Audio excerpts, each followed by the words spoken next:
কই, আমার তো কিছুই হয় নাই, সে তো সুস্থই আছে। মানে কি, তুমি কি চাও আমি অসুস্থ হয়ে যাই? আপনি অসুস্থ হন সেটা আমি কেন চাবো? 2 দিনও হয় নাই আমার বাপের বাড়ি গেলাম আপনার ছেলেরই নিয়ে।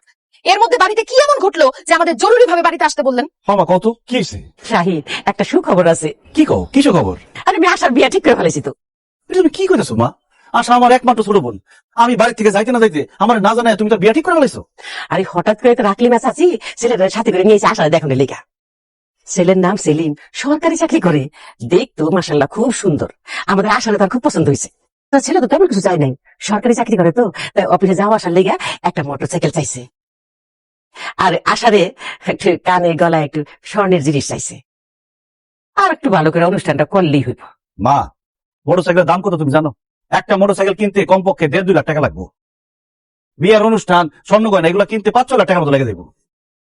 আব্বা মারা যাওয়ার পর একটা মুদি দোকান দিয়ে কোনোভাবে সংসার চালাইতেছি। তাছাড়া 1 বছর হলো আমি বিয়ে করছি, এখন এত টাকা আমি কই পাবো? এই জন্য তো কইছিলাম যে বোনের বিয়া না দিয়ে নিজে আগে বিয়া করিস না। না, ওই মেয়ের প্রেমে পড়ে তাকে পাগল হয়ে বিয়া করে নিয়ে আইলি। আমি এখন এসব বুঝি না। আমার মায়ের বিয়ে ঠিক করছি, আমি জানি না যে থেকে 5 টাকা জোগাড় করা, আমি ওই ছেলের সাথে আমার মেয়ের বিয়ে দিব। আম্মা, 1 টাকা 2 টাকার তো ব্যাপার না, 5-6 লাখ টাকার ব্যাপার। এত টাকা আপনার ছেলে কই থেকে ম্যানেজ করবো? কেন, তোমার বাপে দিব? আমা, আপনি এটা কি ধরনের কথা কইলেন? আপনার মায়ের বিয়ে হইতেছে, আমার বাপে টাকা দিব কেন? আচ্ছা, আমার পোলায় যে তোমার বিয়া করছে, বিয়ার সময় কি তোমার বাপের কাছে আমরা যৌতুক নিছি?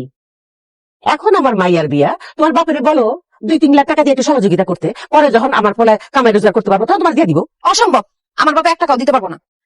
আপনাকে টাকা পয়সা লাগলে আপনারা জমি জমা বাড়িঘর বিক্রি করে টাকার ব্যবস্থা করেন। দেখছ তোর বউ কি কয়, বাড়িঘর বিক্রি করার কথা কইতাছে। পীড়িত করে এখন মজাটা বুঝতেছিস না, আরো বুঝবি।